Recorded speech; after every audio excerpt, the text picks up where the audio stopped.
పరిశుద్ధము దేవునికి అనుకూలమైన సజీవ యాగముగా మీ శరీరములను ఆయనకు సమర్పించుకుంటున్నాము. దేవుని వాత్సల్యమును బట్టి మేము బతిమాలకొచ్చున్నాము. ఇటు సేవ మీకు యుక్తమైంది. మీరు ఈ లోక మర్యాదలను అనుసరించున్నారు. ఉత్తమము, అనుకూలము, సంపూర్ణమైన దేవుని చిత్తమేదో పరీక్షించి తెలుసుకున్నట్లు మీ మనస్సు మారి నూతన ఒకటి వలన రూపాంతరం పొందండి. మహోన్నతుడైన మా దేవుడు మీకు వందనాలు, మీకు స్తోత్రములు తండ్రి. అల్పులం, అయోగ్యం, మట్టి వేల మహిమలు మీ కృపలో ప్రేమించి ఈ రీతిగా మీ మందిరంలో నిలబెట్టి మిమ్మల్ని స్తుతించి ఆరాధించి ఈ యొక్క పునరుత్థాన దినమును ఆయన పరిశుద్ధ ఆదివారం రీతిగా తండ్రి మీ నామ ఘనత వరకు మీ మహిమ వరకు మమ్మల్ని చేర్చడం బట్టి మీకు స్తోత్రాలు తండ్రి. సమయంలో నిలబడినటువంటి సంఘమంతటి పేరు పేరున మీరు దీవించి ఆశీర్వదించుకోవచ్చు. ఆ రీతిగానే తండ్రి ముందున్నటువంటి వాక్య సందేశంలో కూడా ప్రభు ఈ వాక్యానుసారం అందరితో మేమే మాట్లాడమని అడగచ్చు. కృప చూపండి ఆయన. ఉత్తమము, అనుకూలం, సంపూర్ణమైన మీ చిత్తం ఏదో తెలుసుకున్నట్టు మా మనస్సు మరి నూతనముగా రూపాంతరము పొందినట్టు మీ కొరకు పరిశుద్ధమైన జనాలకు మేమందరం జీవిస్తూ మీకు సాక్ష్యమైనటువంటి కృప చూపమని మా ప్రభువును రక్షణ యేసుక్రీస్తు పరిశుద్ధ నామములో ప్రార్థించి స్తుతించేటువంటి ఆమె. దయచేసి సగమంది కూర్చోవలసిన చేస్తున్నాం.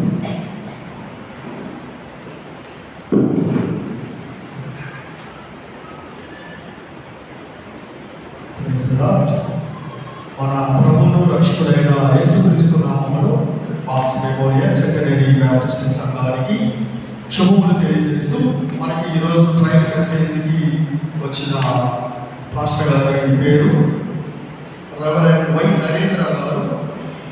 తాను రీడింగ్ చేశారు ఏసీపీసీలో. నెల్లూరు జిల్లా కడవలూరు అనే ఊరిలో తాను పరిచయం చేస్తూ ఉన్నారు. మన మధ్యన ఈరోజు వాక్యాన్ని అందుకోవటానికి, వాక్యాన్ని పంచుకోవటానికి దేవుడిచ్చిన ఈ అవకాశాన్ని మనందరం ఉపయోగించుకోవాల్సిందిగా కోరుచు మెసేజ్ని సాధారణంగా ఆహ్వానిస్తాను.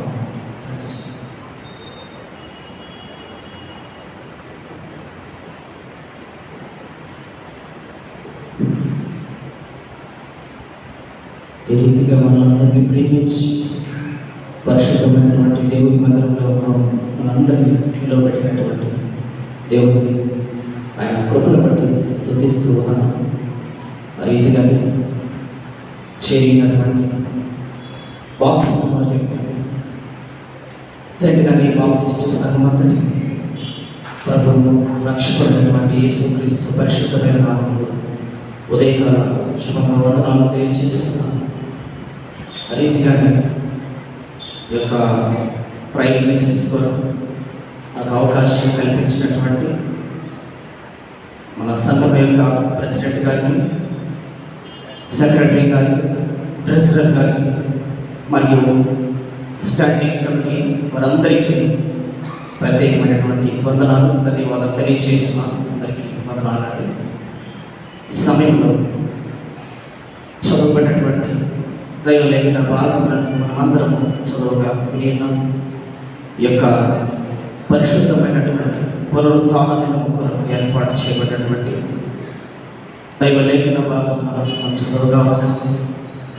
పాత నిబంధన నుండి, పరిశుద్ధ గ్రంథంలో పాత నిబంధన నుండి సమూయేలు మొదటి గ్రంథము 15వ అధ్యాయం 17 నుండి 22 వరకు గల లేఖన భాగాన్ని మనం చదువుగా వినిన్నాం. ఆ రీతిగా క్రొత్త నిబంధన నుండి అపోస్తలుడైన పౌలు రోమా సంఘానికి రాసినటువంటి రోమా పత్రిక 12వ అధ్యాయం మొదటి 2 వచనాలు చదువుగా వినిన్నాం. ఈ యొక్క లేఖన భాగాలను మనం వాక్యానుసారంగా ధ్యానం చేస్తూ దైవ సందేశంలో మనం కొనసాగుతాం. ఆ రీతిగానే దేవుని నడిపింపు కొరకు ప్రార్థన చేసుకున్నాం. మహోన్నతుడైన మా తండ్రి, పరిశుద్ధుడైన మా యేసు ప్రభువా, మీకు వందనాలు, మీకు స్తోత్రాలు చెల్లిస్తున్నాము తండ్రి. ఈ రీతిగా మమ్మల్ని ప్రేమించి మీ మందిరంలో నిలవబెట్టిన ఆయన ఎంతవరకు పాటలు పాడుచున్నాయి మిమ్మల్ని మహిమపరచు. ఈ రీతిగా ఆరాధనలో మమ్మల్ని నడిపించి సమయంలో వాక్య సందేశంలో మేము వెలుచుంటున్న ప్రభు అందరికీ మీ ఆత్మ సహాయం నడిపింపు దయచేయమని అడుగుచున్నాం తండ్రి. మీ దాసుడని మీ పక్షంగా నిలబడిచిన నన్ను సిలువ చాటున మరుగుపరిచి నన్ను మీ నోటి బూరగా చేస్తూ చేయనటువంటి ప్రియమైనటువంటి మీ యొక్క సంఘం అంతటితో తండ్రి మీరే మాట్లాడమని అడుగుచున్నాను తండ్రి. ఆ రీతిగానే వెనగల చూడలు గ్రహింపగల మనస్సు అందరితో దయచేసి మమ్మల్ని అందరినీ మీ వాక్యానుసారం మీ చిత్తానుసారం నడిపిస్తుంది ఆయన. మీ మహిమ కొరకు మమ్మల్ని మేము ప్రత్యేకపరచుకుంటూ పరిశుద్ధమైన జనాంగముగా మమ్మల్ని మేము మీకు సమర్పించుకుంటాం. మా మనస్సు వారి నూతన మగల రూపాంతరము పొందడం ఆ రీతిగా మమ్మల్ని అందరినీ వాక్యానుసారంగా బలపరచుకున్నాం. మా ప్రభువును రక్షకుడై యేసుక్రీస్తు వారి ఉన్నతమైన నామములో ప్రార్థించినట్టు పెట్టుకుంటున్నాం తండ్రి. ఆమేన్.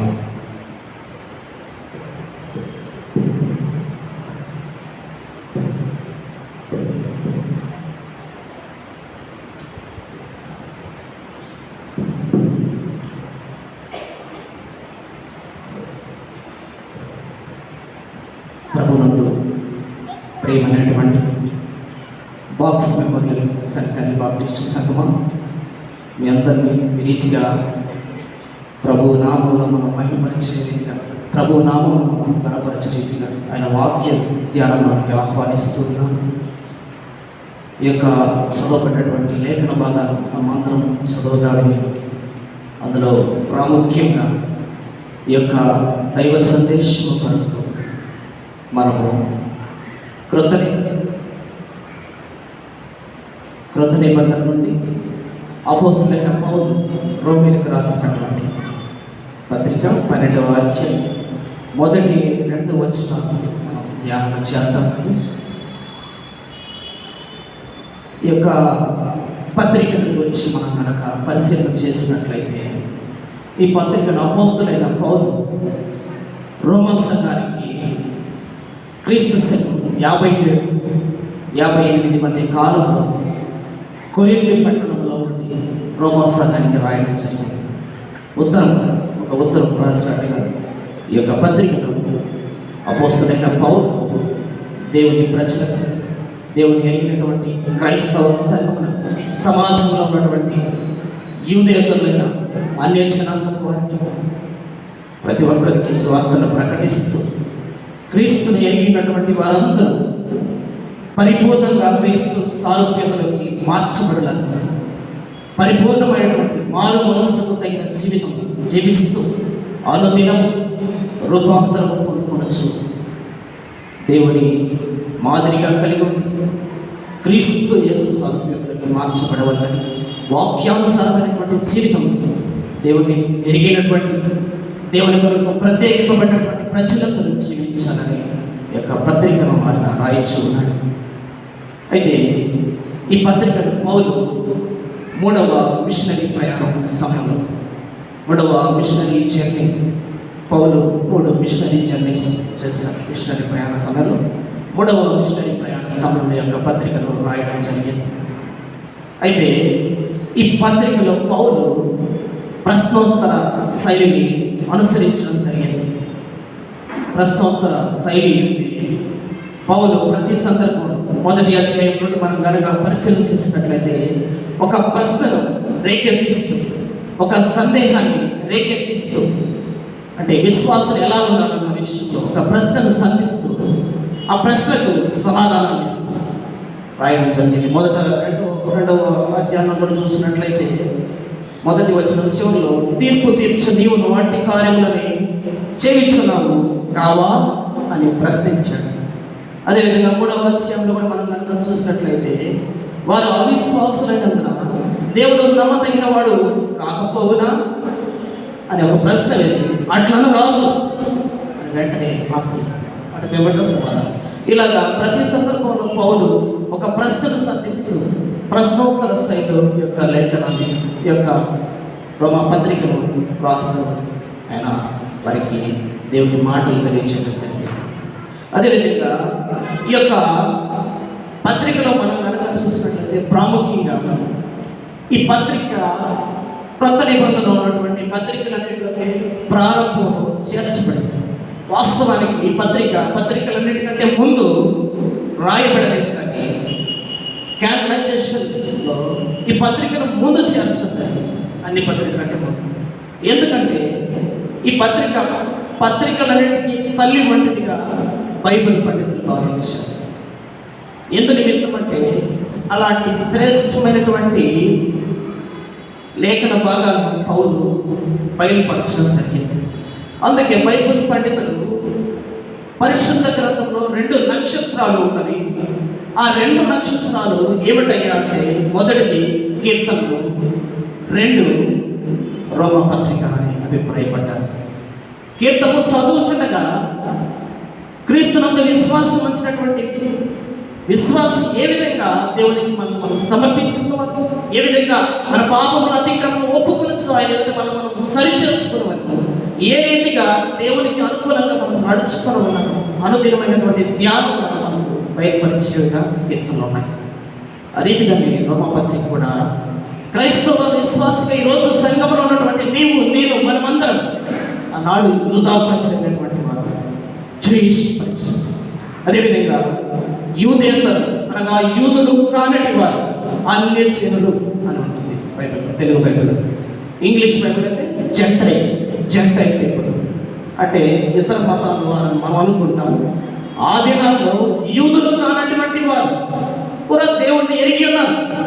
యూదులంటే సున్నతి ధర్మాన్ని అనుసరించేవారు, ధర్మశాస్త్రాన్ని పొందుకొని దేవుని కొరకు మమ్మల్ని మేము ప్రత్యేకపరుచుకున్నాం, దేవుని బిడ్డగా ఉన్నాం అని చెప్పుకునేటువంటి వారు. వీరు యూదులుగా ఎంచబడుతూ ధర్మశాస్త్రాన్ని అనుసరించేవారు. ఆ రీతిగా సువార్తను బట్టి అనేకులు దేవుని తెలుసుకున్నారు, క్రీస్తుల ముందు విశ్వాసం వచ్చారు. అలాంటి వారికి కూడా సువార్తను తెలియజేస్తూ విశ్వాసంలో మరింతను బలపరచడానికి క్రైస్తవ విశ్వాసగా క్రీస్తునందు విశ్వాసం ఉంచితే సరిపోదు, కానీ వాక్యానుసారంగా అనుదినము ఖచ్చితంగా ప్రతి విశ్వాసి జీవించాలని పౌలు హెచ్చరిస్తున్నాడు. ఆ విధంగా వారిలో ఉన్నటువంటి సిద్ధాంతపరమైనటువంటి భిన్నాభిప్రాయాలను ఆయన తొలగిస్తూ వారందరూ క్రీస్తు సారూప్యతలోనికి మార్చబడడానికి ఆయన ప్రయత్నం చేస్తున్నట్టు ఈ పత్రికను బైబిల్ పండితులు తెలియజేస్తున్నారు. ఆ విధంగానే చార్లెస్ స్పర్జన్ అనే పండితుడు క్రొత్త నిబంధన ఒక గొప్ప ధననిధి అని తెలియజేస్తున్నాడు. క్రొత్త నిబంధన, పరిశుద్ధ గ్రంథంలో క్రొత్త నిబంధన ఒక గొప్ప ధననిధి అయితే రోమా పత్రిక ఆ ధననిధిని తెరిచే తాళం చెవి. క్రొత్త నిబంధనలో బైబిల్ అంతట్లో అది ఒక గొప్ప ధననిధి అయితే ఆ ధననిధిని తెరిచే, ఆ ధననిధిని గురించి పరిపూర్ణంగా మనకు తెలియజేసే తాళం చెవియే రోమా పత్రిక అని చార్లెస్ స్పర్జన్ అనే పండితులు అభిప్రాయం తెలియజేశారు. ఇంతటి గొప్ప విశిష్టతను రోమా పత్రిక కలిగి ఉంది. ఒకనొక సమయంలో ఈ యొక్క లేఖనాన్ని అర్థం చేసుకోవడం, అందులో పౌలు ఉపయోగించినటువంటి లోతైనటువంటి మర్మాలను బయలుపరచాలని ఒక సాధారణమైనటువంటి విశ్వాసం అర్థం చేసుకోవడం అత్యంత కష్టమని ఈనాటినటువంటి బోధకులు మనకు తెలియజేస్తున్నారు. అంతటి లోతైనటువంటి మర్మాలను బయలుపరచు గొప్ప సాహిత్యాన్ని ఆయన గొప్ప లాంగ్వేజ్ను ఉపయోగిస్తూ పదజాలాలు కూర్పు చేయడం జరిగింది. ఈ విధంగా గొప్ప విశిష్టత కలిగి ఉంది. అయితే ప్రాముఖ్యంగా ఉద్దేశం నేను ప్రారంభంలో చెప్పాను, ఏ సమయంలో రాసాను, ఎవరికి రాసినప్పుడే ఉద్దేశం చెప్పాను. ఆ రోమా పట్టణం ఇంచుమించు 1 మిలియన్ కంటే ఎక్కువ మంది ప్రజలు ఈ యొక్క రోమా పట్టణంలో వలస జనాంగముగా ఉండేవారు. అంత ఎక్కువ మంది ప్రజలు ఆ పట్టణంలో నివసించేవారు. వీరందరికీ దేవుని సువార్తను తెలియజేయాలి. వీరందరూ అనేకులు దేవుని గురించి తెలుసుకున్నప్పటికీ వాక్యానుసారంగా జీవించలేకున్నారు. వీరు విశ్వాసాలు ఉన్నప్పటికీ వాక్యములో తప్పిపోవచ్చున్నారు. వీరందరినీ క్రీస్తు సారూప్యతలను మార్చడానికి ఆ రీతిగానే అనేకులు కూడా క్రీస్తు వాక్యాన్ని సరైన రీతిలో అర్థం చేసుకోవడానికి ఒక ఉద్దేశాన్ని ఆయన తెలియజేశాడండి ఈ యొక్క పత్రిక ద్వారా. అదేవిధంగా యూదులని అన్యజనులని వారి మధ్య ఉన్నటువంటి అనగా జూయిష్ పీపుల్, జూయిష్ కానటువంటి యూదులు కానటువంటి యూదేతరులు జెంటైల్ పీపుల్, వీరి మధ్య ఉన్నటువంటి సిద్ధాంతపరమైన భిన్నాభిప్రాయాలు తొలగించడానికి పత్రికను రాశారు. వీరేంటంటే మేమే ధర్మశాస్త్రాన్ని పొందుకున్నాం, మాకే మోషే ధర్మశాస్త్రాన్ని ఇచ్చాడు, మేము సున్నతిని ఆచరిస్తున్నాం, దేవుని వరకు దేవుని ప్రజలుగా చెప్పబడిన జనాంగము, ప్రత్యేకింపబడిన జనాంగము, మేమే గొప్పవారిని, మేమే గొప్పవారు అనే భావన ఉంటూ క్రీస్తునందు విశ్వాసం వచ్చిన యూదేతరులను తృణీకరించేవారు. వారిలో వారికి భేదాభిప్రాయాలు వచ్చాయి. ఈ యొక్క భేదాభిప్రాయాలను తొలగించడానికి పౌలు ప్రయాసపడుతున్నారు. ఆ విధంగానే మీరందరూ దేవునందు విశ్వాసం ఉంచారు కదా, మీలో మీరు విభేదాలు పెట్టుకోవడానికి కాదు, మీరందరూ ఐక్యతగా కలిసి ఉంటూ క్రీస్తును మహిమపరచడానికి, క్రీస్తుని మీ జీవితాల ద్వారా కనపరచడానికి, రైచియస్నెస్ ఆఫ్ గాడ్, దేవుని నీతిని మీరు గ్రహించడానికి ఈ యొక్క పత్రికను తెలియజేస్తున్నానని పౌలు ఆ రీతిగా దేవుని నీతి ఏమిటయా? దేవుని నీతి విశ్వాసం ద్వారా కృపచేతనే రక్షణ అనే మాట మనకు కనపడుతుంది. అదేవిధంగా రోమాపత్రిక 3:23లో ఏ భేదమును లేదు, అందరిలో పాపము చేయొచ్చు, దేవుని అనుగ్రహించు మహిమను పొందలేకపోతున్నారు. ఏ భేదము లేదు, నో డిఫరెన్స్. ఎవరికి? యూదులకు, యూదేతరులకు. మీరు పరిశుద్ధ ఆ యొక్క ధర్మశాస్త్రాన్ని మీరు పొందుకున్నప్పటికీ మీకు క్రొత్తగా క్రీస్తులకు వచ్చిన వారికి ఏ భేదం లేదు. మీరేదో గొప్పవారు అనుకుంటున్నారు, కానీ క్రీస్తు స్వరూపులకు మీరు ఇంకా మార్చబడదు. అందుకే అక్కడ చెప్తాడు ఆ సందర్భం ఏంటంటే, ఏ భేదములు లేదు, అందరూ పాపము చేయొచ్చు, దేవుడు అనుగ్రహించు మహిమను పొందలేకపోతున్నారు, పతనం అయిపోతున్నారు. అలా ఉండకూడదు. అందుకే అంటాడు సంశయములు తీర్చుకున్న 14:1 సంశయములు తీర్చుకున్నట్టు వాదములు పెట్టుకునవద్దు అని చెప్తున్నాడు. ఒకరితో ఒకరు వాదములు పెట్టుకోవద్దు, ఒకరితో ఒకరు ఐక్యత కలిగి ఉండాలని తెలియజేస్తున్నాడు. ఇక ప్రాముఖ్యంగా మనం చూసినట్లయితే ఆ సమయంలో రోమా పట్టణంలో ఉన్నటువంటి రాజకీయ, మత, సామాజిక పరిస్థితులు మనం కనుక చూసినట్లయితే వారు సామాజికంగా ఎలా ఉన్నారంటే ప్రభువుని ఎరిగారు, విశ్వాసులుగా ఉన్నారు. సరైనటువంటి మారు మనస్సు, పరిపూర్ణమైనటువంటి, సంపూర్ణమైనటువంటి, దేవునికి అనుకూలమైనటువంటి మారు మనస్సుకు తగిన జీవితం వారిలో లేదు. వారు మారు మనస్సులో స్థిరత్వాన్ని కలిగి ఉండాలని, అనగా దేవుడి రాకడ ఈ దినం వస్తే ఎత్తబడే గుంపుగా ఉండాలి. అలాంటి గొప్ప నిశ్చయత ప్రతి విశ్వాసకి ఉండాలి. మనల్ని కూడా మనం పరీక్షించుకోవాలి, పరిశీలించుకోవాలి, ఆత్మ వివేచన చేసుకోవాల్సిన సమయం. ఆ రీతిగా పౌలు ఈ పట్టణంలో వారందరూ మారు మనసు పొందుకోవాలని, వారి సామాజిక స్థితిని బట్టి వారు దేవునికి దూరస్తులు ఉన్నారు, ప్రభువుని ఎరిగినప్పటికీ దూరంగా ఉన్నారు, సమీపస్తులుగా మార్చబడాలి అని తెలియజేస్తున్నారు. ఇంకా గొప్ప వ్యాపార కేంద్రంగా ఉంది, ఆర్థికంగా ఎంతో ఆర్థిక లావాదేవీలు జరిగాయి. గొప్ప ట్రేడ్ సెంటర్గా రోమపట్నం ఉంది. ఎందుకంటే 1 మిలియన్ కంటే జనాభా ప్రాంతంలో నివసించేవారని బైబిల్ పండితులు అంచనా వేశారండి. ఇంతటి జనం వస్తున్నారు, వీరందరికీ సువార్త తెలియాలి, వీరందరికీ సత్యవాక్యము తెలియాలి. ఇదే పౌలు యొక్క అభిలాష. ఆ రీతిగా ఆయన వీరందరూ తెలుసుకోవాలని, అలా తెలుసుకొని దేవునికి వ్యతిరేకమైనటువంటి వ్యక్తిగత జీవితాన్ని విడిచిపెట్టి ఆ ప్రవర్తన జీవితాన్ని దేవునికి అనుకూలమైనటువంటి వారంగా మార్చుకోవాలి. ఒకరితో ఒకరు ప్రేమ కలిగి ఉండాలని, ఒకరితో ఒకరు ప్రేమ కలిగి క్రీస్తును మహిమపరిచే వారిగా ఉండాలని తెలియజేస్తూ చెప్తున్నాడు 12వ అధ్యాయంలో. ఈ విషయాలన్నీ ఇప్పుడు దాకా నేను ఏదైతే చెప్పానో ఇది ఇంట్రడక్షన్. మిగతా 11వ అధ్యాయంలో ఇదే సారాంశం. 12వ అధ్యాయం ఇప్పుడు మనం చదివినటువంటి 12వ అధ్యాయం చూసినట్లయితే, కాబట్టి సహోదరుల కంటిన్యూషన్. ఇప్పుడు దాకా నేను చెప్పాను అక్కడ కంటిన్యూషన్. కాబట్టి సహోదరులారా, పరిశుద్ధమును దేవునికి అనుకూలమైన సజీవయాగముగా మీ శరీరములను ఆయనకు సమర్పించుకునుడని దేవుని వాత్సల్యమును బట్టి మిమ్మల్ని బతిమాలుకొనుచున్నాను. కాబట్టి సహోదరులారా, బతిమాలుకోవడం అంటే ఏదో బతిలాడి ఏడుస్తూ అనుకుంటాం. ఒక వ్యక్తి మరణ శిక్షకు అప్పగించబడితే, ఒక వ్యక్తి కఠినమైన శిక్షకు పాత్రుడైతే ఎలా బతిలాడుతాడండి?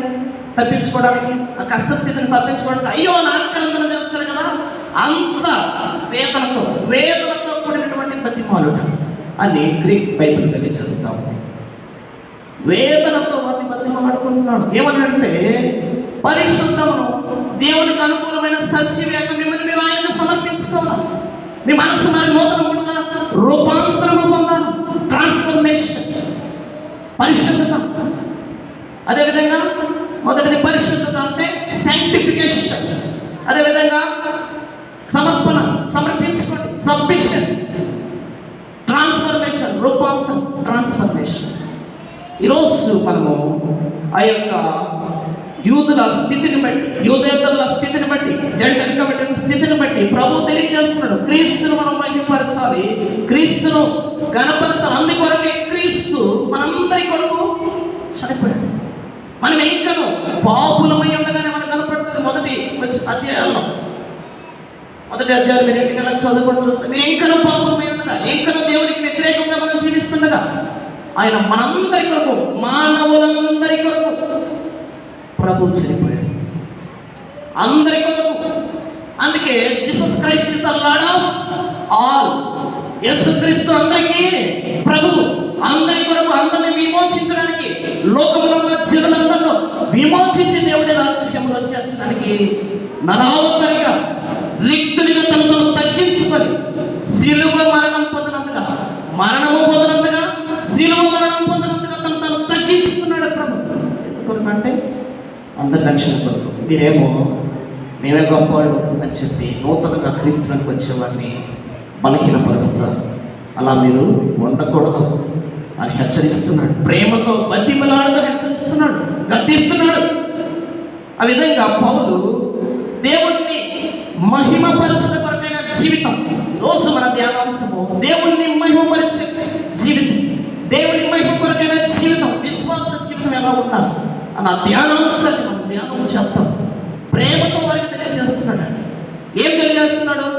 పరిశుద్ధముగా ఉండాలి, సమర్పించుకోవాలి, అదేవిధంగా రూపాంతరం పొందాలి. పరిశుద్ధత, శాంక్టిఫికేషన్, సమర్పణ, సబ్మిషన్, రూపాంతరం, ట్రాన్స్ఫర్మేషన్ అనే మూడు సబ్ పాయింట్స్ ద్వారా మనం ఈ లేఖన భాగాన్ని మనం ధ్యానం చేద్దాం. ప్రాముఖ్యంగా చూసినట్లయితే మొదటి ఉపాంశం శాంక్టిఫికేషన్, పవిత్రీకరించుట, పరిశుద్ధపరచుకునుట. అంటే మనం ఈ దేవుని కొరకు ప్రత్యేకించబడిన ప్రజలు, దేవుని ప్రజలు, దేవుని కొరకు ప్రత్యేకింపబడినటువంటి దేవుని ప్రజలు.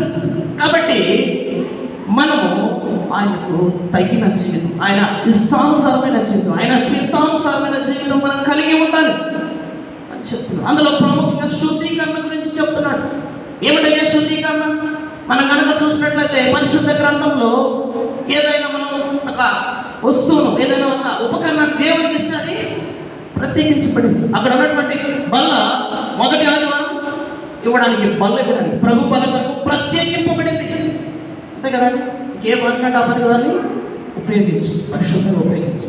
ఇక్కడ ఉన్నటువంటి పుల్పిట్ దేవుని వాక్యాన్ని దైవ సేవకుడు ప్రకటించడానికి ప్రత్యేకించబడింది. అందరిలో అక్కడ ప్రకటించడానికి, ప్రసంగించడానికి యోగ్యులు కాదు. ఇలాగ ప్రత్యేకించబడి, అదే పరిశుద్ధత. అపరిశుద్ధంగా ఉండకుండా సపరేషన్, పాపం నుండి సపరేషన్ అనేది తెలియజేస్తా ఉన్నాడు. అంటే ఇక్కడ ప్రాముఖ్యంగా వాడబడింది హగియాస్మోస్ అనే పదాన్ని ఉపయోగించారు. హగియాస్మోస్ క్రొత్త నిబంధన గ్రీక్ భాషలో రాయబడింది. గ్రీక్ భాషలో హగియాస్మోస్ అనే గ్రీక్ పదాన్ని ఉపయోగించారు. అంటే సపరేషన్, అంటే పాపం నుంచి వేరించడం, అపరిశుద్ధంగా ఉన్నదానికి పరిశుద్ధతగా మార్చడం, కడగడం, వస్తువులని కడుగుతాం కదండి, శుభపరచడం, ఇలాగ పరిశుద్ధ పరచాలని చెబుతున్నాడు. నిర్గమకాండం మనం కనుక చూసినట్లయితే అక్కడ కూడా ఇశ్రాయేలు దేవుని పని కొరకు సపరేట్ చేయబడిన, దేవుని చిత్తాన్ని నెరవేర్చడానికి అవసరమైనటువంటి బిడ్డలుగా నిర్గమకాండం 19:6లో ఒక ప్రత్యేకించబడినటువంటి ప్రజలుగా ఉండడానికి వారు పిలువబడ్డారు. ప్రత్యేకించబడిన ప్రజలుగా ఐగుప్తు బానిసత్వంలో ఉన్నటువంటి ఇశ్రాయేలు దేవుడు దాసత్వపు సంఖ్యలను తెచ్చి మోషేను ఆయన సేవకుడిగా నిలబెట్టుకొని గొప్ప విమోచన జరిగించారు. దేవుని బిడ్డలుగా, దేవుని మహిమపరమైన, దేవుని సొత్తైన ప్రజలుగా వారు చెప్పబడ్డారు. దేవుని సొత్తు, దేవుని సొత్తు అంటే మన సొత్తు కదా, దేవుని సంబంధమైంది. ఇలాగ ప్రత్యేకించబడి పరిశుద్ధపరచబడి ఉండాలని చెప్తున్నాడు. ఆ విధంగా మీరు అపవిత్రతను విడిచిపెట్టాలి, పరిశుద్ధులుగా జీవించాలని చెప్తున్నాడు. లేవీకాండం 27:28 చదువు.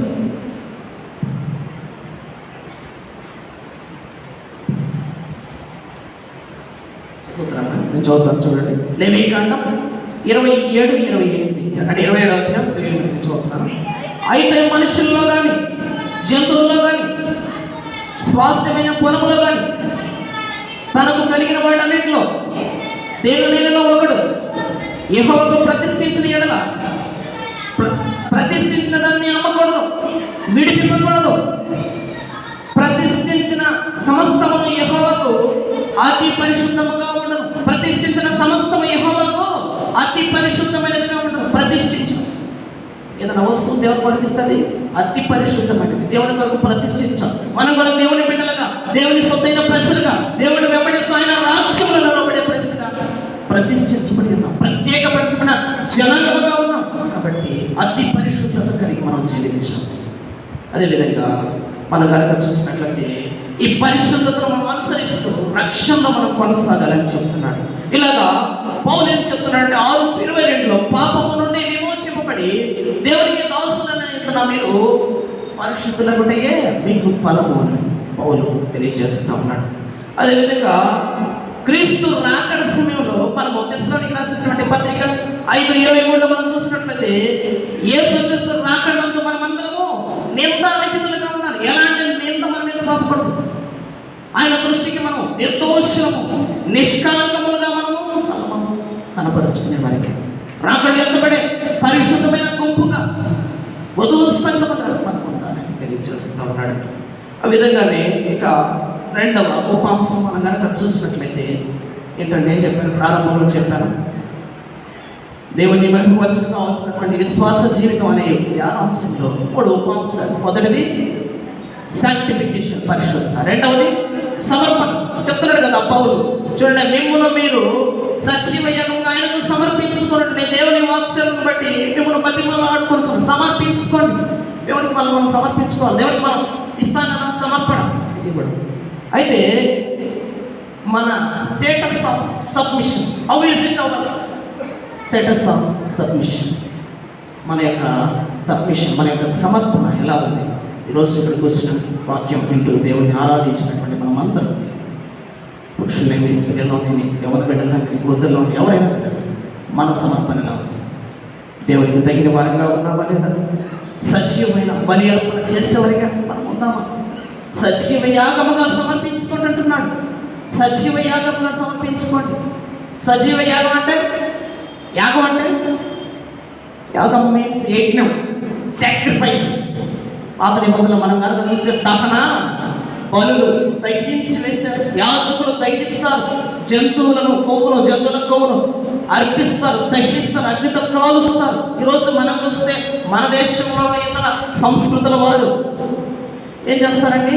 యజ్ఞ యాగాదులు చేస్తారు. సమర్పించుకోవడం, సజీవ యాగంగా సమర్పించుకోవడం అంటే ఆ యాగంలో మళ్ళీ మనం కాల్చి వేసుకోవాలనే పౌల అభిప్రాయం అండి. మళ్ళీ మనం తగలు పెట్టేసుకొని మరణమైపోవాలా దేవుని వరకు, అదేనా సజీవ యాగం అంటే? కాదు. కానీ మీ శరీరాలను దేవునికి సమర్పించుకోవాలి. మీ శరీరాలను కాలుస్తూ సజీవంగా మరణమైపోవడం కాదు, కానీ దేవుని మహిమపరిచేవారిగా మిమ్మల్ని దేవునికి సమర్పించుకోవాలని చెప్తున్నాడు. వారైతే యాజకులు పాత నిబంధనలో బలి అర్పణ చేసేవారు, బలులు అర్పించేవారు.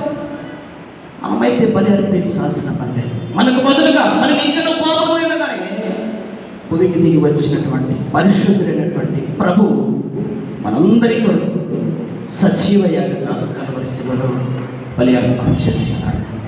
అయితే మనం ఆయన మహిమపరిచే రీతిగా మన దేహాలతో ఆయన్ను కనపరిచే జీవితాన్ని మనం కలిగి ఉన్నాం.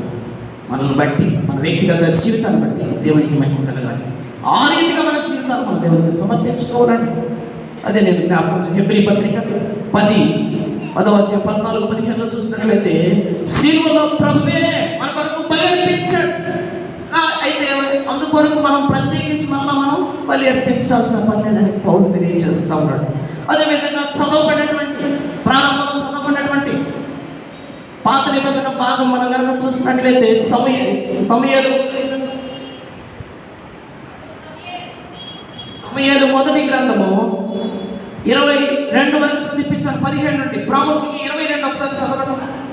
అందుకు సమూయేలు తాను సెలవిచ్చిన ఆజ్ఞను ఒకడు కైకొనుట వలన యెహోవా సంతోషించినట్టు ఒకడు దహన బలులను అర్పించుట ఆయన సంతోషించిన. ఆలోచించుము, బలులు అర్పించట కంటే ఆజ్ఞను కైకొనుట, పొట్టేళ్లకు అర్పించుట కంటే మాట వినుటయు శ్రేష్టము. చూడండి, బలులు అర్పించుట కంటే ఆజ్ఞను కైకొనుట, బలులు అర్పించుట కంటే ఆజ్ఞను కైకొనుటయు, పొట్టేళ్ల కొవ్వును అర్పించుట కంటే దహించుట కంటే మాట వినుట శ్రేష్టము. ఎవరి మాట? దేవుని మాట. ఎవరి ఆజ్ఞ? దేవుని ఆజ్ఞ. ఎవరితో మాట్లాడుతున్నారండి ఈ మాటను మనం చూసినట్లయితే, సమూయేలు ప్రవక్త, సౌలు రాజు, ఇజ్రాయేల్ మొదటి రాజుగా అభిషేకించబడినటువంటి సౌలు రాజుతో మాట్లాడుతున్నాడు. వారిద్దరి మధ్య జరుగుతున్నటువంటి సంభాషణ మనం చూస్తున్నాం.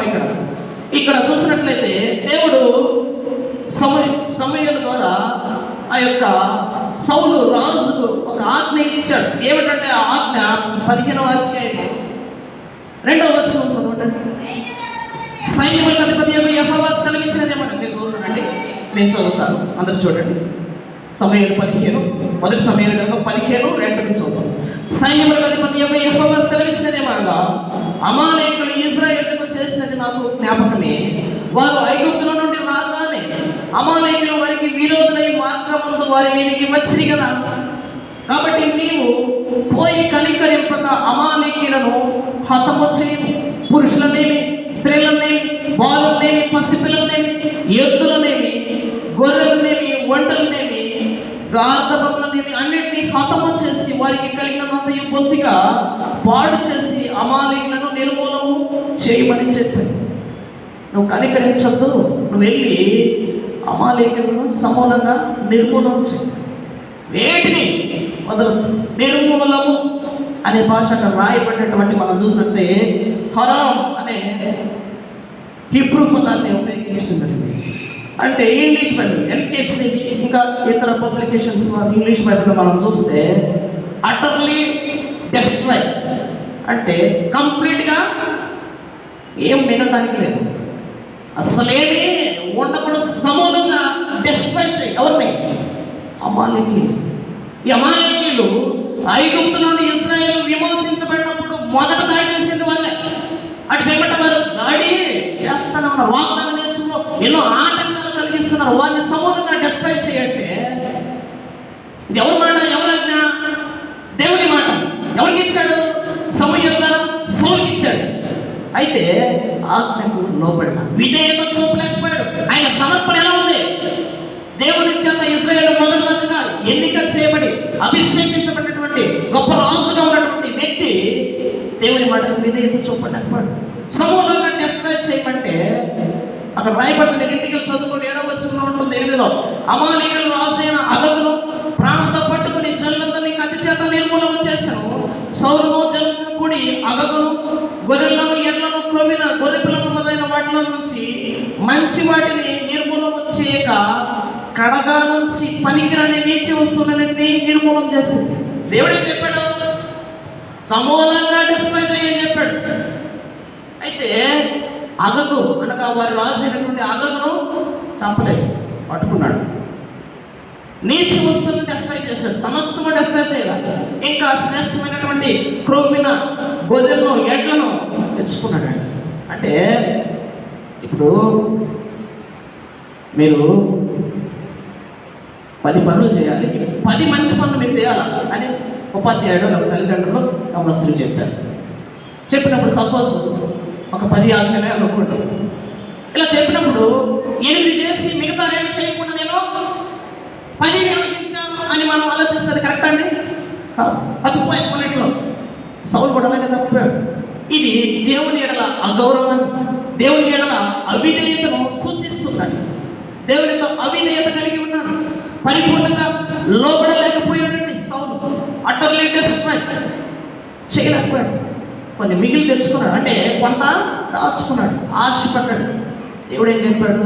చేయాల్సిందే అదంతా చేయాలని ఆత్మ పరిశీలన చేసుకోవాలా, ఎక్కడ భయపడలేదు. నేను టెస్టింగ్గా నేను దేవుడు చెప్పింది చేస్తాను అన్నంత ధైర్యంగా నిలబడి ఉన్నాడు. సమయంలో దేవుడు చెప్పాడు, ఈ విధంగా సౌలును నేను నియమించినందుకు పశ్చాత్తాపం పొందుతున్నాను. ఎందుకంటే నేను చెప్పింది సౌలు చేయాల, నా చిత్తానికి తగినట్టుగా నా ఆజ్ఞకు లోబడలేదు అని చెప్తే సౌలు వచ్చి ప్రశ్నిస్తుంటే, సౌలుని ప్రశ్నిస్తున్నాడు సమయం. అదంతా 11 వచనాల్లో 11, 12 మనకు కనపడుతుందని.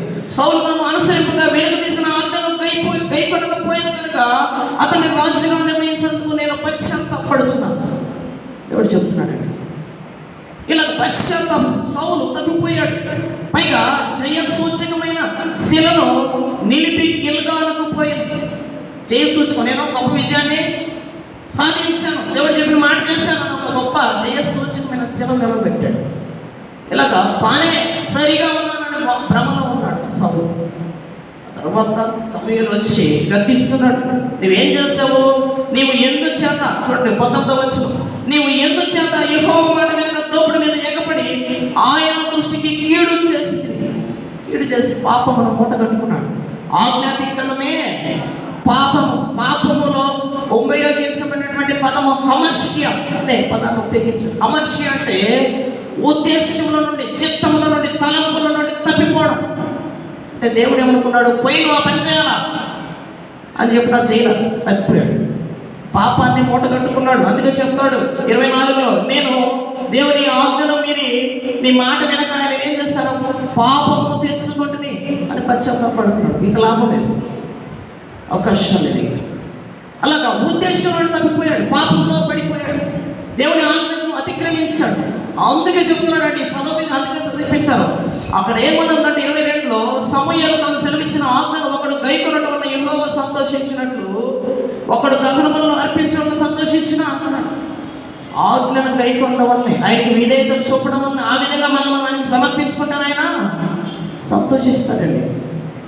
అంతేగాని బలి అర్పించేసి క్రియా సంబంధంగా మనం జీవిస్తున్నామని చెప్పి మన హృదయం పరిపూర్ణమైనటువంటి విధేయత దేవుని పట్ల కలిగి ఉండకపోతే మన సమర్పణ వ్యర్థమైపోతుంది. ఇదే హెచ్చరిస్తున్నాడు. అందుకే బలు అర్పించడం కంటే ఆజ్ఞను గైకొనడం శ్రేష్టం. అదేవిధంగా పొట్టేళ్లకు అర్పించడం కంటే మాట వినుట, దేవుని మాట వినడం శ్రేష్టం, అది శ్రేష్టం. మరి ఎందుకు దేవుడు ఇలా చెప్తున్నాడంటే, ఈ అమాలేకులు గురిల్లో యుద్ధాలు చేసేవారు. అదును చూసి యుద్ధ నీతిని అనుసరించకుండా అమాలేకుల గురించి అసలు ఎందుకు దేవుడు ఎంత కఠినంగా చెప్పాడండి? మనం ఆలోచించాలి. దేవుడు ప్రేమ కలిగిన వాడు కదా, నీతి న్యాయములు స్థాపించేవాడు కదా, మరి ఎందుకు చంపేయమంటున్నాడు, హతము చేయమంటున్నాడు అంటే, ఈ అమాలేకులు అదును చూసి యుద్ధ నీతిని అనుసరింపక మూకుమ్మడిగా దాడి చేసే స్వభావం గలవారు. అంటే యుద్ధ నీతి ఏంది మనం చర్చించుకోవాలి. మొదట ఒక అండర్స్టాండ్ కుదరకపోతే, ఏకాభిప్రాయం రాకపోతే అప్పుడు యుద్ధం మొదలవుతుంది. ఆ యుద్ధం కూడా ఎప్పుడు ఎక్కడైనా ఒక డెసిషన్ అనేది ఇరు వర్గాల వారికి తెలిసి యుద్ధం జరగాలి. అంతేకాని వారు నిద్రపోతున్నప్పుడు వారు ఎరుగని సమయంలో వెళ్ళి మూకుమ్మడిగా దాడి చేసి వారి ఆస్తిని అంతటినీ దోచుకొని, వారి స్త్రీలను, వారి పిల్లలను దోచుకొని చేపట్టి తీసుకుని వెళ్ళడం, భయంకరమైన విశ్వలవిడి రీతిగా వారు జీవించడం చేస్తున్నారు. వీరంతటి ప్రమాదకరమైన వారు. ఇజ్రాయేల్ ఐగుప్తు బానిసల నుండి వాగ్దాన దేశంలోకి నడిపించబడుతుంటే మొదట దాడి చేసిన వారు అమాలేకులు. చదివాము. ఇంతటి ప్రమాదకరమైన దాంట్లో వారిని డిస్ట్రాయ్ చేయమడు, కంప్లీట్గా డిస్ట్రాయ్ చేయలేదు. ఇలాగ తప్పిపోయాడు. కాబట్టి మనము పౌలు వల్ల, ఆ యొక్క సౌలు వల్లే ఉండకూడదు. క్రొత్త నిబంధనలో కూడా మన యొక్క సౌలు మనకు కనపడతాడు. ఆయనే ఎవరండి? ఆయన క్రొత్త నిబంధనలో కూడా అపోస్తుల కార్యంలో సౌలు కనపడతాడు మనకి. ప్రారంభం ఆయన ఎవరు? అపోస్తులైనటువంటి పౌలు. ప్రారంభంలో సౌలుగా ఉన్నాడు. ఆయన క్రీస్తుని ఎరిగిన తర్వాత పౌలుగా మార్చబడ్డాడు. పౌలు ఆయన వల్లే మన సమర్పణ ఉండాలి. ఒకప్పుడు సంఘాన్ని హింసిస్తూ, సంఘమును పురుషుల స్త్రీలను ఈడ్చుకుని చెరసాలలో వేసేటువంటి యొక్క పౌలు ఎలా మారిందంటే, సంఘము వరకు దేవుని సేవకులకు నిందని భరించటకు, హతసాక్షులకు నిలబడ్డాడు. ఇది సమర్పణ అంటే. యేసు ప్రభు చెప్పాడు, సౌలా సౌలా నీవేళ నన్ను హింసించుచున్నావు అన్నాడు. దర్శించి దమస్కు మార్గంలో అపోస్తల కార్యంలో ఉంటుందండి. దర్శించినప్పుడు ప్రభువా నీవెవరో అని అడిగాడు. అన్నప్పుడు నీవు హింసించుతున్నటువంటి నీవు హింసించుతున్నటువంటి యేసును ఏం చెప్పాడు? నేను ఎవరంటే నీవు హింసిస్తున్నటువంటి యేసు. వాస్తవానికి యేసును హింసించాడండి సౌలు? హింసించలా. యేసునందు విశ్వాసం ఉంచిన క్రైస్తవ సంఘాన్ని హింసిస్తున్నాడు. అయితే వారే నేను నా సంఘాన్ని నా ఎందుకు విశ్వాసం ఉంచమని నీవు హింసించవరకు నన్ను నీవు హింసించినట్టే. అందుకని నీవు హింసించుతున్నటువంటి యేసును నేను చెప్పాడు ప్రభు. అర్థమవుతుందండి? ఈ విధంగా చెప్పినప్పుడు వెంటనే లోపడ్డాడు. ఎందుకంటే క్రీస్తు కొరకు నిందను అనుభవించడం హతసాక్ష్యతకు ఈ పత్రికలు రాశాడు. మనం వింటున్నటువంటి యొక్క రోమ పత్రిక కూడా పౌలు రాశాడు. అంతగా తాను సమర్పించుకున్నాడు. చెప్తాడు గలాతీయులకు రాసినటువంటి పత్రికలో 2:20 నేను క్రీస్తుతో కూడా సిలువ వేయబడి ఉన్నాను. ఇకను జీవించేవాడను నేను కాను, క్రీస్తే నా యందు జీవించుతున్నాను. నేను ఇప్పుడు శరీరం ముందు జీవించిన జీవితం అది కాదు, క్రీస్తు కొరకు, క్రీస్తు మహిమ కొరకు ఆ విధంగా తాను సమర్పించుకున్నాడండి. అపోస్తలుడైన పౌలు హెబ్రీయులకు రాసినటువంటి పత్రిక 9:14 చూసినట్లయితే క్రీస్తు నిష్కలంకంగా సమర్పించుకోగలిగినట్టుగా చూస్తున్నాం. క్రీస్తు దేవునికి తాను ఈ లోకంలో నిష్కలంకంగా, అంటే కలంకము అంటకుండా, పాపము అంటకుండా సమర్పించుకున్నాడు. అలాగా మన సమర్పణ ఉండాలి. అంతేగాని సౌలు రాజుగా మన సమర్పణ ఉండకూడదు. దేవునికి అనుకూలంగా మనం జీవించాలి. దేవునికి ఆత్మ సంబంధమైనటువంటి బలులు అర్పించేవారిగా మనం ఉండాలని పేతురు అభిప్రాయపడుతూ పేతురు రాసిన మొదటి పత్రిక 2:5 తెలియజేసిన ఆత్మ సంబంధమైన బలులుగా, నువ్వేదో బలి అర్పణ చేయడం కాదు అని నిన్ను వారికి సమర్పించుకో, సరెండర్ అని చెప్పాడు. ఇక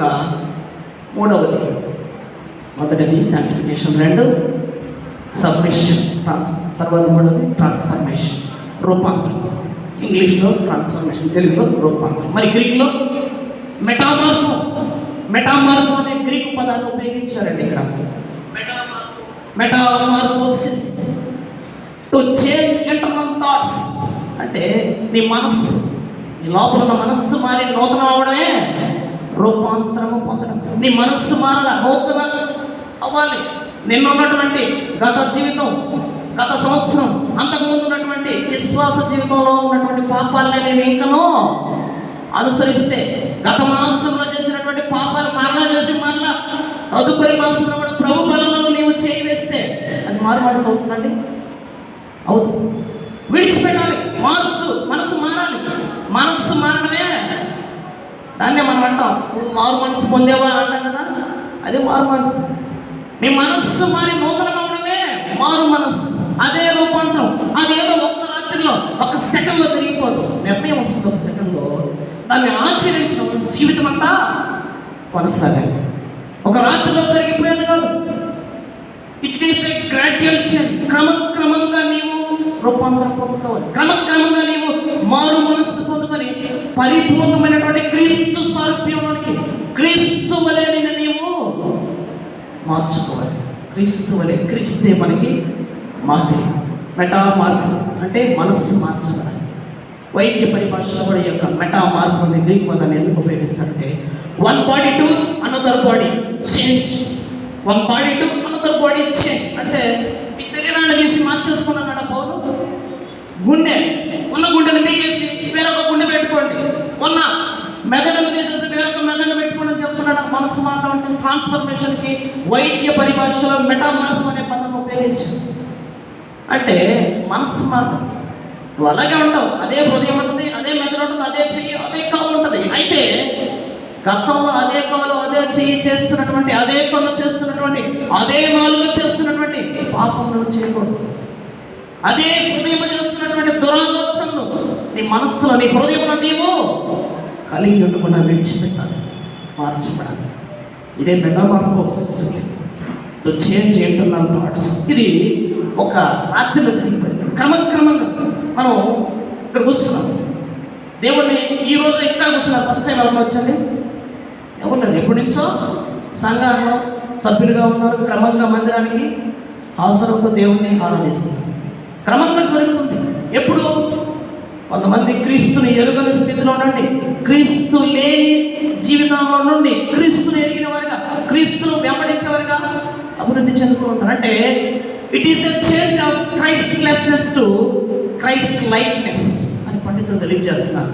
దేని గురించి? మెటామార్ఫోసిస్ గురించి. అంటే క్రైస్ట్లెస్నెస్ అంటే క్రీస్తు లేని స్థితి నుంచి to change Christlessness to Christ likeness, క్రీస్తుకు ఇష్టడుగా, క్రీస్తు ఇష్టపడేవాడిగా నీవు మారాలి. ఇదే మెటామార్ఫో అంటే. మనం కనుక చూసినట్లయితే కొత్త నిబంధన లూకా సువార్తలో 19:8 జక్కయ్య మనకు కనపడతాడు. ఆయన చెప్తాడు యేసు ప్రభుతో, నా ఆస్తిలో సగం పేదలకు ఇచ్చదను, ఎవరి వద్దనైనా నేను అన్యాయంగా తీసుకుంటే తిరిగి 400గా చెల్లిస్తాను. ఇదే మారు మనసు. మనం అంటుంటాం కదా, మారు మనసు మారు మనసు మారు మనసు అంటే ఏంటంటే నా ఆస్తిలో సగం పేదలకు ఇచ్చేస్తాను. గతంలో చేసే పాపాలు పశ్చాత్తాపం చెంది ప్రాయశ్చిత్తం నా వైపుగా నేను చేస్తాను. అటువైపు క్రీస్తు చేసిన బలియాగం తర్వాత అలాగా మారు మనసు అప్పటికప్పటికే కలిగింది. వెంటనే చేశాడు, ఈరోజు ఇచ్చాడు, పేదలకు ఇచ్చేసాడు, 400గా చెల్లించేస్తాడు, తీసుకున్న దానికి రెట్టింపుగా ఇచ్చేస్తాడు. అయితే అక్కడ ఆగిపోతున్నాడు ఆ మారు మనసు. ఈరోజు ఇచ్చాడు, యేసు ప్రభుతో మాట్లాడినాడు, తెల్లారి ఇచ్చాడు, అది అనుదినమో కొనసాగి ఈరోజు ఇచ్చి రేపు పొద్దున ఒక నెల తర్వాత మళ్ళా అదే పాత జీవితం ఉంటుంది. మెటామార్ఫోసిస్ అవ్వదు, అదే మారు మనసు అవ్వదు. క్రమక్రమంగా క్రీస్తుని ఎరుగని స్థితిలో నుండి క్రీస్తు సారూప్యతలకి మార్చబడేవారిగా ఉండాలండి. మీకా గ్రంథము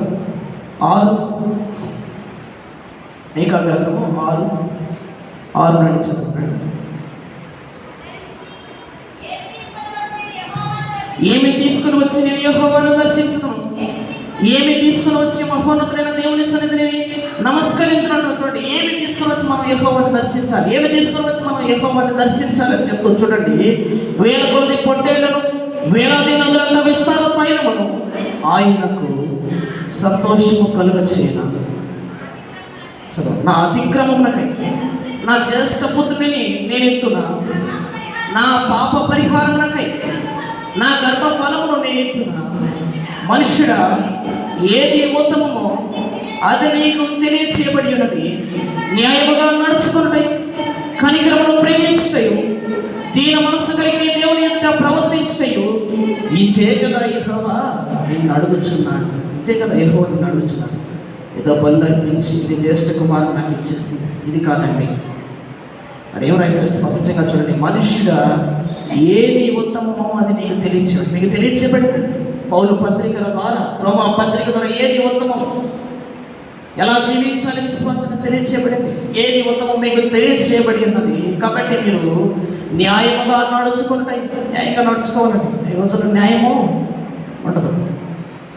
పరిశుద్ధ గ్రంథం చెప్పేదంటే ప్రవాహ జలము అనే న్యాయము జరగాలి, నీతిని ప్రవహింప చేయాలి తెలియజేస్తున్నాను. అలాగా న్యాయముగా నడుచుకున్నటయు, కనికరమును ప్రేమించిన, కనికరాన్ని కలిగే ఆ స్వభావాన్ని మనం కలిగి ఉండడం, దాన్ని ప్రేమించడం. కనికరాన్ని అసహించుకోవడం అంటే కనికరం మనలో కలకపోవడం. అలా కనికరాన్ని కలిగి ప్రేమను కలిగి ఉండాలండి. అదేవిధంగా దీన మనస్సు కలిగిన దేవుని ఎదుట ప్రవర్తించాలి. నీవు పరిశుద్ధంగా ఆయనకు సమర్పించుకోవాలి. పరిశుద్ధంగా ఆయనకు సమర్పించుకొని పరిపూర్ణంగా రూపాంతరం పొందుతూ నీవు దీన మనస్సు కలిగి దేవుని ఎదుట నడుచుకోవాలి. దేవుని మందిరంలో దీన మనస్సు కలిగి ఆయన ఎదుట మనం గోచరాలి.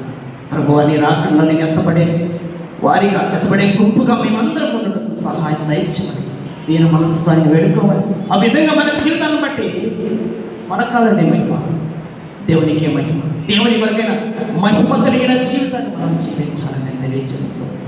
ఈ యొక్క మాటలను నేను ముగిస్తున్నాను. పరిశుద్ధాత్మ దేవుడు మనందరి వెనుకలు ఈ మాటను దీవించను గాక.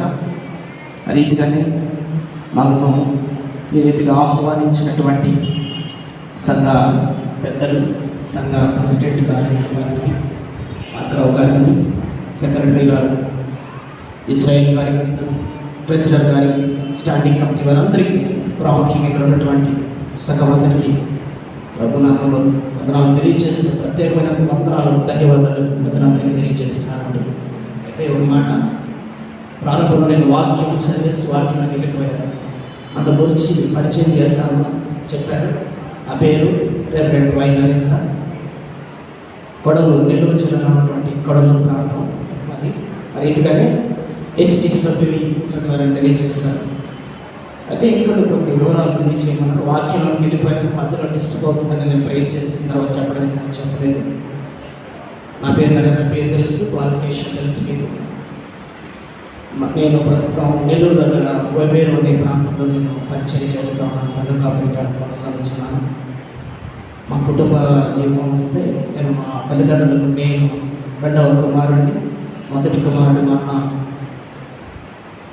అన్న బ్యాంక్ జాబ్ చేస్తున్నాడు, ఆఫీసర్గా ముంబైలో ప్రస్తుతం బాధ్యతలు నిర్వహిస్తున్నాడు. నేను ఈ విధంగా సేవకు రావడం జరిగింది. నాకు వివాహం అయింది. పాస్టర్ గారు ఇక్కడే ఉన్నారు. ప్రారంభంలో ఒక ప్రత్యేకమైన మాట కూడా పాడినారు, మీరందరూ చూశారు. సునంద విక్టోరియా గారు వారు కూడా విజయవాడలో ట్రైనింగ్ చేస్తారు. సెలెక్ట్ ఆఫ్ సిరంపూర్ కాదు, 2 years బయట ట్రైనింగ్ చేస్తున్నారు. మరి ఇదిగానే మాకు 2 బిడ్డలు దేవుడు అనుగ్రహించినారు. మొదటిగా కుమారుడు 3 సంవత్సరాల బాబుకి 3 సంవత్సరాలు కంప్లీట్ 4వ సంవత్సరం వచ్చింది ఆగస్టు 7వ తారీఖున. అదేవిధంగా పాప 8 నెలల పాప ఉంది. ఇదంటే మా గురించి, కుటుంబం గురించి.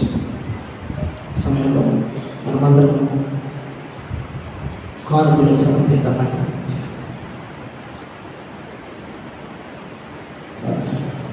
ప్రార్థన చేద్దామండి. కృపగల తండ్రి, పరిశుద్ధులైన మా దేవ, మీకు వందనాలు, మీకు స్తోత్రాలు చెల్లిస్తున్నాం తండ్రి. దేవ, ఇంతవరకు నాయన మీ మందిరంలో నిలవబడిన మీ పక్షంగా నేను వాక్యాన్ని ప్రకటించడానికి ఇచ్చిన సమయం బట్టి మీకు స్తోత్రాలు చెల్లిస్తున్నాం. సమయంలో మందిరంలో చేరి ఉన్నటువంటి సంఘం అందరిని బట్టి కూడా ప్రార్థిస్తున్నాం. మమ్మల్ని అందరినీ దీవించండి, ఆశీర్వదించండి, వాక్యానుసారంగా మమ్మల్ని నడిపించి బలపరచండి. మీ చిత్తానికి తగిన వరకు మేము అందరం ఎల్లప్పుడూ నడుచుకుంటూ సహాయం దయచేయండి. రీతిగా లోకంలో మిమ్మల్ని మహిమపరిచే జీవితాలు మేము కలిగి ఉంటూ సహాయం దయచేయండి. అయినా పరిశుద్ధత కలిగి ఉంటూ మమ్మల్ని మేము మీకు సమర్పించుకుంటూ సజీవంగా సమర్పించుకుంటూ మా మనస్సు మరి నూతన భక్తి వల్ల రూపాంతరం పొందడం సహాయం దయచేయండి. ఆ రీతిగా మమ్మల్ని ప్రేమించి పరుగును విడిచి భూమికి నరావతన వ్యక్తినిగా ఈ లోకానికి దిగి వచ్చినట్టు శిలువ మరణంలోనైనా బలియాగము జరిగించినటువంటి మిమ్మల్ని నాయన రక్షగా అంగీకరించిన మేము చిత్తానుసారంగా ఎల్లప్పుడూ నడుచుకోవడానికి సహాయం దయచేసి నడిపించిన కృప చూపండి. సగమందరినీ దీవించి మీ చిత్తానుసారంగా మేము నడుచున్నట్లు మీకు సాక్షిగా మిమ్మల్ని మహిమపరచడానికి సహాయం దయచేయండి. మా ప్రభువు అయిన యేసు క్రీస్తునామమున ప్రార్థిస్తున్నాము తండ్రి, ఆమేన్. సమయంలో కానుకలు సేకరిద్దాం. వారు ముందుకు వచ్చి ఆంధ్ర క్రైస్తవ కీర్తన పుస్తకం నుండి 578వ పాట నీ ధనము నీ ఘనము అనే పాటను పాడచ్చు. ఉండగా పరిచారకులు ముందుకు వచ్చి కానుకలు సంఘ క్షేమాభివృద్ధి వరకు సేకరించవలసి ముందు చేస్తుంది. నీ ధనమో నీ ధనమో ప్రభు యేసువే, నీ కష్టమా భారము నీయ వెనుదీయువా, వెనుదీయువా. నీ ధనమో నీ ధనమో ప్రభు యేసువే, నీ కష్టమా భారము నీయ వెనుదీయువా, వెనుదీయువా.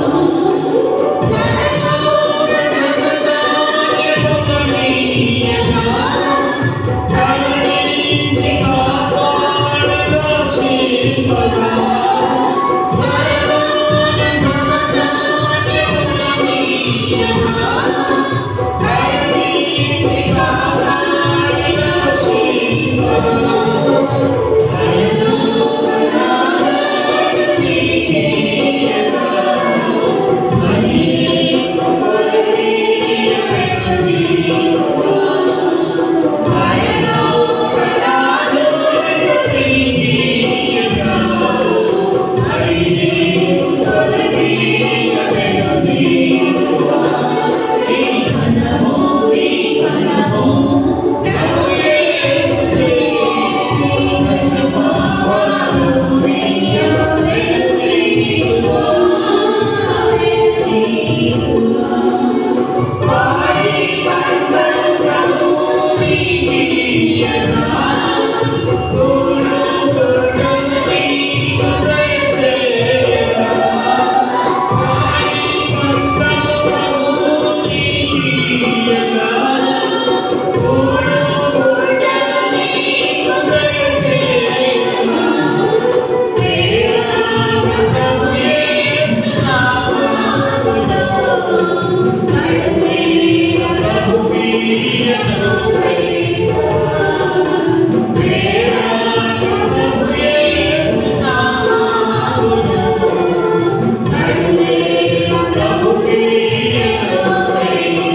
సకమందరూ లేచి నిలబడగా గాను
మనమందరం ఈ సమయాన్ని దేవుని కొరకు కానుకలు సమర్పించి ఉండగా కానుకల కొరకు ప్రార్థించండి.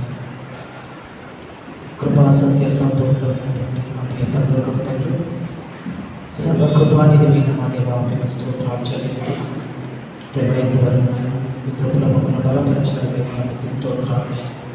సభలు నేను సంరక్షణ అభివృద్ధి కొరకు సగ అవసరతల కొరకు కానుకలు సేకరించబడేటువంటిగా ప్రభుత్వం ఆ రీతిగా కానుకలు ఇచ్చినటువంటి బిడ్డలందరినీ బట్టి ఆ రీతిగానే తండ్రి ప్రత్యేకమైనటువంటి కృతజ్ఞత కానుకలు ఇచ్చినటువంటి బిడ్డలను బట్టి కూడా పేరు పేరున నాయన ప్రార్థిస్తున్నాం తండ్రి. కృప చూపండి, సహాయం దయచేయండి తండ్రి. ఆయన గుప్పిలు విప్పి నాయన మందిర పరిచర్య కొరకు నాయన మీ నామ మహిమ ఘనత కొరకు తండ్రి కృతజ్ఞత కలిగి కానుకలు ఇచ్చిన ప్రతి హస్తానికి రెట్టింపు దీవెన ఆశీర్వాదాలు దయచేయమని మీ కృపలో నాయన మమ్మల్ని అందరినీ బలపరచమని కానుకలు ఇచ్చినటువంటి ప్రతి విశ్వాసం, ప్రతి సహోదరుడిని సహోదరుని కృపలో దీవించి ఆశీర్వదించి రెట్టింపు దీవెనలో ఆశీర్వాదాలు దయచేయమని అడుగుచున్నాం తండ్రి. కృప చూడండి రీతిగా తండ్రి బిడ్డలు కలిగిన ప్రతి అవసరతల్లో వారి కొరతల్లో మీరు తోడయ్యండి, బలపరచండి. నీ దీవెనలో ఆశీర్వాదం నిండారుగా దయచేయండి.